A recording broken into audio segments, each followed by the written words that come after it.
Hi, I'm Andrea. And I'm Claudia. And we're the Judgy Crime Girls. Yes, we are. Hello and welcome. And it's Wednesday, and we're here for it. You know us. We never let you down. No, and we are so happy you're here. Hey, did you know this is our second to last criminal occurrence episode? That's right. Next week, we will bring you the last episode of the season. Yeah, can you believe it?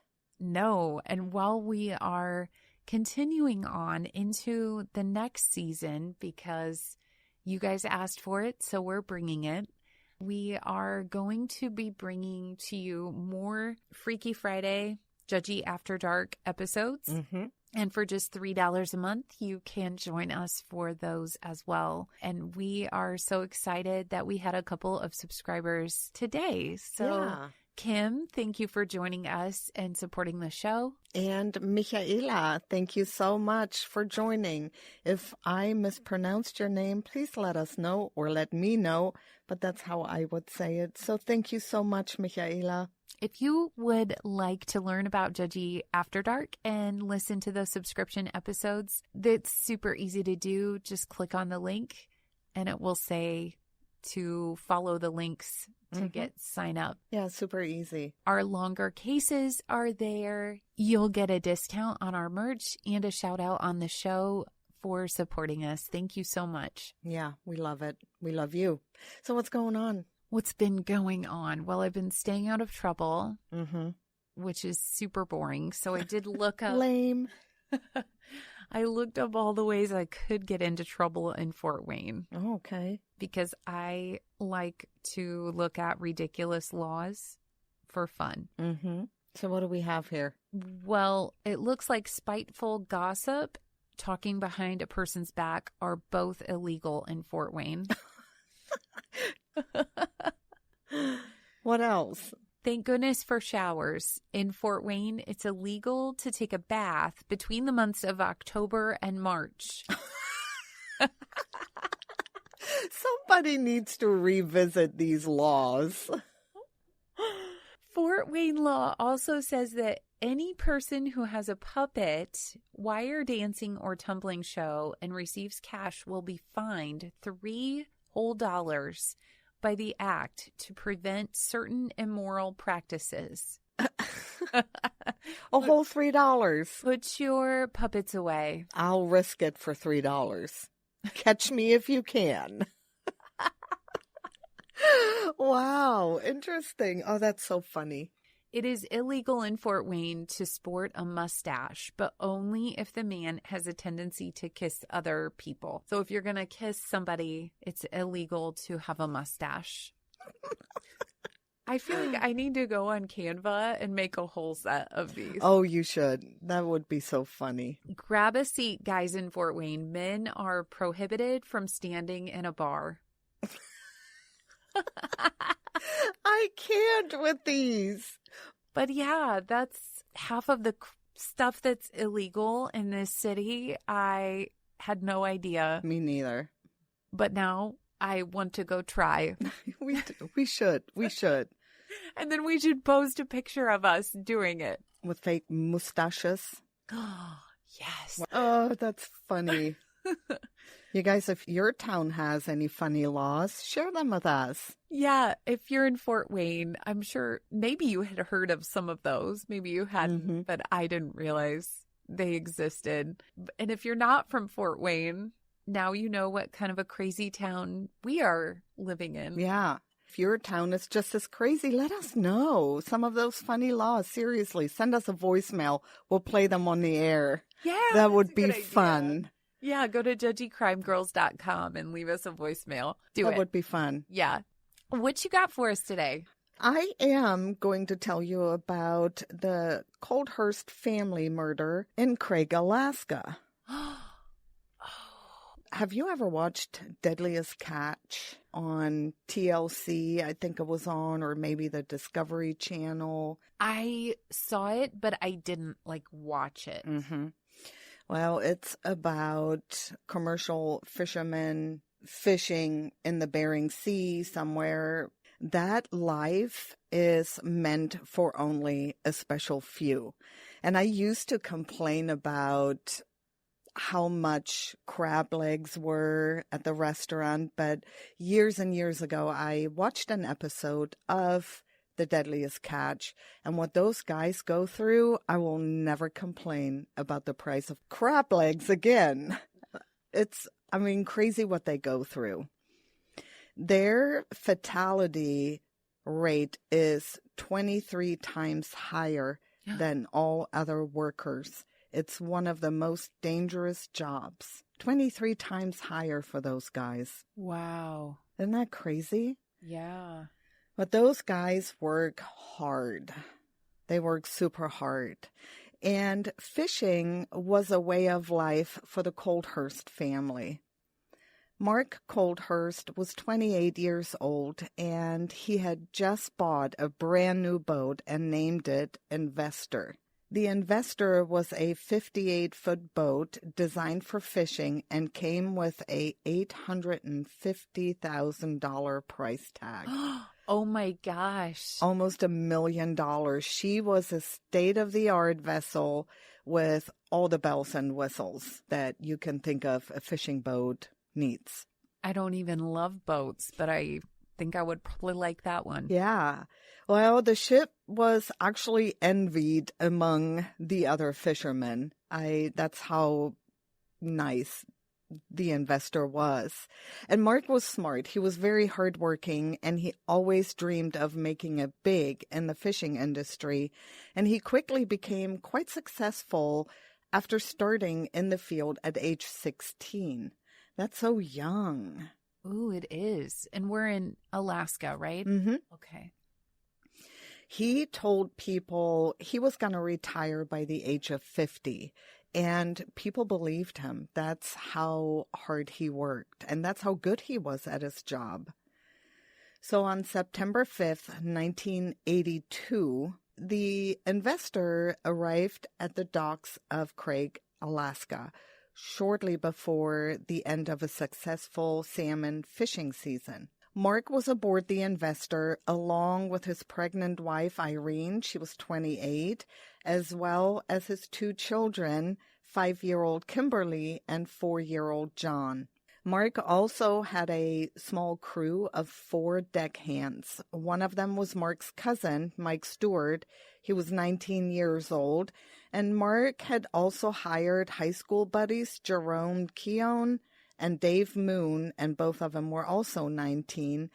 And he also had a family friend on board, and his name was Chris Heyman, and he was just days away from turning 18. Oh, wow. So the crew had a good haul during the week, loaded with 77 pounds of salmon, ready to be offloaded that afternoon. Mark sold the salmon, expecting payment of about $30,000 the next day. And this business arrangement was slightly unusual, but only because the Game and Fish Department had temporarily halted the fishing season. So he had to wait through the weekend until Monday to be paid. But they unloaded the fish already. Okay, gotcha. Wow, that's a lot of fish. That's a lot of money. 77,000 pounds of fish. They must have had really great equipment, Yeah. nets, all the stuff. Mm-hmm. Mm-hmm. Mike, his family, and the crew were actually all from Blaine, Washington, and they didn't know a whole lot of people in Craig. But the ones they did know said Mark and Irene were super friendly and never hesitated to help others in need.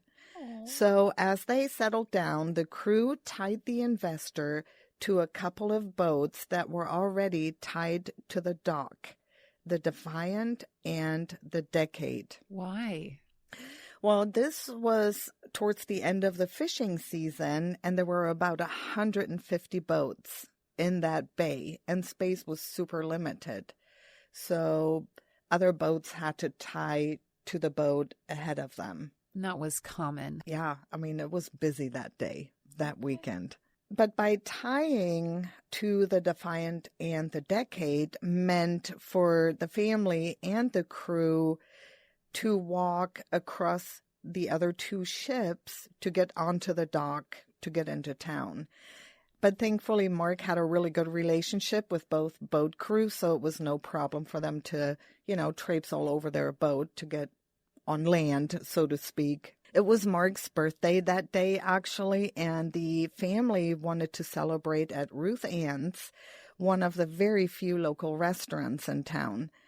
The family and crew were in the super good mood after dinner when they headed back to their boat at approximately 9:30 p.m.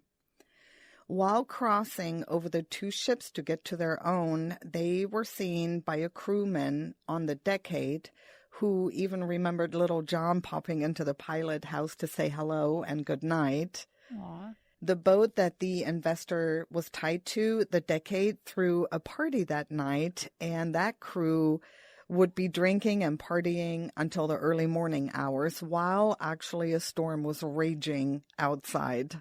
This does not sound like a birthday I would enjoy. Yeah, I know, but they had a great day. But during those hours, Mark, his family, and the crew were fast asleep. They weren't bothered by any of that.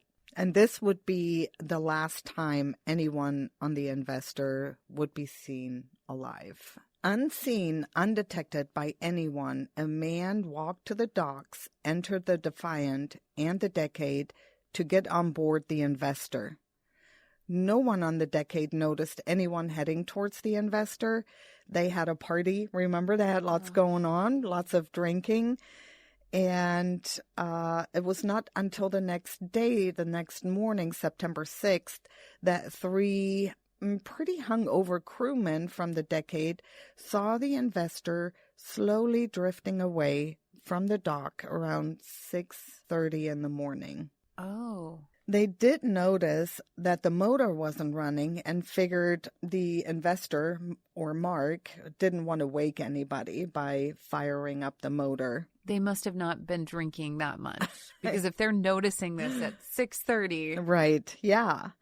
But they saw a man on board and they waved to him. And the guy waved back to them, so they assumed it was actually Mark, and they went back about their business, whatever they needed to do. Okay. But some time later, another ship saw the Investor anchor on an island about a mile away from Craig. Once the Investor was on the island, the skiff, the Investor's skiff, which is a small motorboat they would use to transport supplies or whatever back and forth, was used by an unidentified man to get back to Craig. The man got off the skiff, and he was seen that morning by several people before he disappeared into a store. And, nobody thought anything of it because there were hundreds of people on that island that day. After all, that small town was hopping with people. Well, sure, yeah. Who's going to notice one guy. more person? Right. So after this guy purchased 2.5 gallons of gasoline, he went back to the skiff and then back to the Investor. He then dumped the gasoline all over the boat. No. And then he set it on fire. I hate this. Me too. Well, he wasn't really in a hurry to get off the boat. He slowly turned and he got back on the skiff. And that was around 4 p.m. Another ship called the Casino noticed smoke coming from, further down, and quickly headed to the location of the fire, hoping maybe to help with the fire or help the crew, whatever they needed to do. And as they headed towards the Investor, they passed this dude on the skiff wearing a dark baseball cap, and he was heading towards Craig. So they talked to him, and the guy was like, I'm going to go get help. Everybody is fine, and don't worry, and went about his way. He just kept going towards Craig. Oh, my goodness. So when he got there, people saw him, made a phone call, and he was telling a few people, that he was there trying to get help for the boat, made a phone call, and then nobody ever saw him again. He was gone. Oh, that's how he escaped, because he left on land like disappeared on land? Well, because everybody was so busy, nobody really, paid attention to him. But they think that he got on another boat or got on the boat and left by sea. Oh, that's how he got out of there. That would make sense because he probably did that before because he's been hopping boats. Probably. Oh my gosh. And all people remember was his face, and they said it was either acne scars or pockmarked, and that's all they could remember really about him. Meanwhile, state authorities arrived and stopped all the other boat crews from assisting, from helping to put out the fire, and the fire burned for hours. No. Turning the investor literally into a floating crematorium. I've got to get out of here. I don't think I can take much more of this. Things have got to be better someplace else. Like name one. You think things would be better out west because you haven't been there? It's got to be better than New York. You know the best thing about New York? At least here, everybody gets to choose what kind of weird to be. In the Midwest, you're kind of stuck with, like, the weird you are. That's very comforting, Norma, but I don't seem to fit in anywhere. Then this is, like, right where you belong. Why would you stop people trying to put the fire out? I don't know.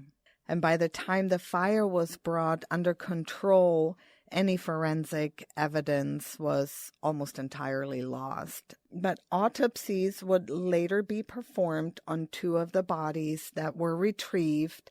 It was found that both Mark and his wife Irene were shot and killed before the fire started.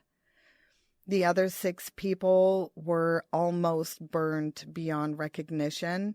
They did find little Kimberly, or identified little Kimberly, and they found a jawbone that they matched to one of the crew that were on board. So there were 8 of them, right? Mm-hmm. Oh my gosh, that is so sad. Yeah. In just moments, really, 8 lives were taken by a man who was able to sneak on board and across 2 boats to kill 8 people. Yeah, but why them? I don't know, but police felt that Mark was the main target and all the others were simply just collateral damage. Interesting. Mm-hmm. With dozens of eyewitnesses, the man should have been caught shortly after the bodies were discovered, you would think. But like I said, they couldn't find him, and he probably hopped on another boat. Well, to me, and I didn't grow up in like a port city, so, but the idea of hopping boats, being in somebody else's personal space is very odd to me. Yeah. Where I would sleep and not know who's on my deck. To walk across. Yeah. Yeah, but I guess it's pretty common. Wow. I guess these guys trust each other. Yeah, so that man was never found. But 2 years later, just a few days after the 2nd anniversary of the murders, the police announced that they were charging a man in the crime. And he was 24-year-old John Kenneth Peel. Police say they had eyewitness and physical evidence against him, and he fit the description witnesses gave of that guy. Yeah. When he was sent to his arraignment, Peel showed up wearing a ski mask in order to protect his identity. He has no criminal record, no anger issues were ever reported. He actually got married a year before the murders, and he had a little boy. Police allege that Peel is a good suspect because he used to actually work for Mark. And Mark fired Peel for substance abuse, which left the 2 men on bad terms. However, those 2 knew each other pretty well because Peel dated Mark's sister for about 3 years, and Mark and Irene still bought a wedding present for Peel when he got married after he was fired. they still bought a wedding present. It sounds like they were on pretty good terms to me. Right. I yeah. wouldn't buy someone a wedding gift. If we parted on bad terms, I wouldn't either. Yeah, I mean, he's no longer dating her. Mm-mm. You have no ties. You had to fire him. Yeah. Why buy him a gift? Yeah, it just made sense for the two of them to remain on good terms. I mean, they had similar social circles. They worked in the same field. They would still see each other, I'm sure, in the fishing industry. It didn't make sense for them to be on bad terms. Right. And maybe they parted on bad terms at that moment Mhm. and worked things out Right. afterwards. But still, just a little touchy background there. Yeah. But Peel was allegedly seen speaking with Mark at the restaurant prior to the murders with no signs of disagreement between those two. But it places him at the scene. Yes. Anyway, investigators claim that Peel was still pissed off about being fired, and he stewed over that the whole time. Police allege that after seeing Mark at the restaurant, Peel took advantage of the situation. He waited until the storm got worse, climbed aboard the Defiant and the Decade, found Mark and his wife, fought with them, and killed them both in a fit of rage. Afterwards, he would go through the ship and kill everyone else on the boat, and once everything was done, Peel waited until morning, drifted the boat away in silence, waited a day, and went back to shore to buy gasoline before burning down the boat. So he must have shot them right when he got on the boat during the storm and that loud party, and no one heard. Like while it was still attached to the other boats, he shot them. He really took a risk, like doing that, not having anyone catch on. Right. And that is why investigators were looking at this like, is he guilty or who is guilty? But instead, can we pursue charges on this? Yeah. I mean, this man was facing 20 years in prison for arson and 99 years for each of the murder. As he should. Yeah, so they got to make sure this is the right guy. Peel's lawyers argued that because no witnesses could or would definitely place Peel at the scene, he could not have done it. Further, Peel's lawyers proved that not only was gasoline not used, but instead it could have been kerosene or another type of accelerant due to the residue left behind by the fire. And then with that, the judge dismissed the charges against Peel. However, he could still be tried for this at a later time. But the judge was like, the prosecution would need more evidence and be sure this time. And that October, Peel was indicted a second time. This time, prosecutors had a better strategy. However, it was still pretty weak. They relied on eyewitness testimony, which was shaky at best. So one guy claimed he did hear the gunshots in the distance, but he was also drinking that night. And then a waitress from the restaurant where they had Mark's birthday dinner said she saw them talking to each other. And that still wasn't enough. No. With all of that, the new jury was unable to come to an agreement, resulting in a hung jury, as no solid motive was ever given. And because of that, John Peel is now a free man who was acquitted. Wow. But it wasn't over for Peel and his family. The two trials lasted almost 5 years, and during that time, he was mainly under house arrest.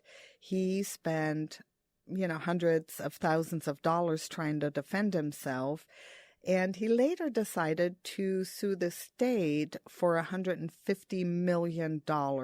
And then in his lawsuit, he also requested for the investigation into the murders to continue. And because the state actually still believes he is the perpetrator, the case remains closed to this day. They're not looking at anybody else or if anybody else could have done that because they think he did it. Yeah. Eventually, Peel reached a settlement of $900,000. That is unbelievable. Yeah.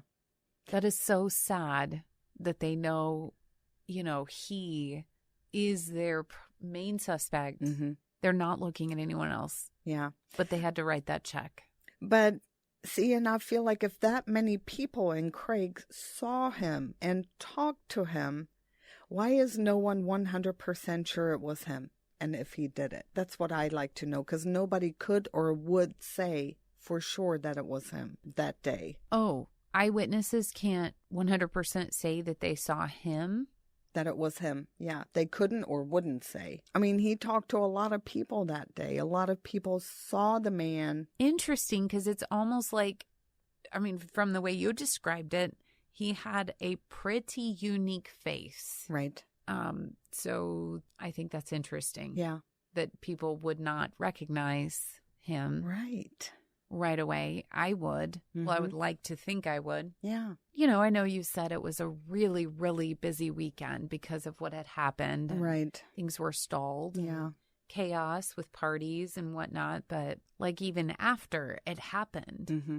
and he came back on that boat, first of all, anytime one ship is kind of in panic and then you see the skiff, Yeah. everybody's eyes should be going to that skiff. Right. I would, and I am not in that industry, but I just know I would. Right. Yeah. Interesting. But really, the case is actually still unsolved.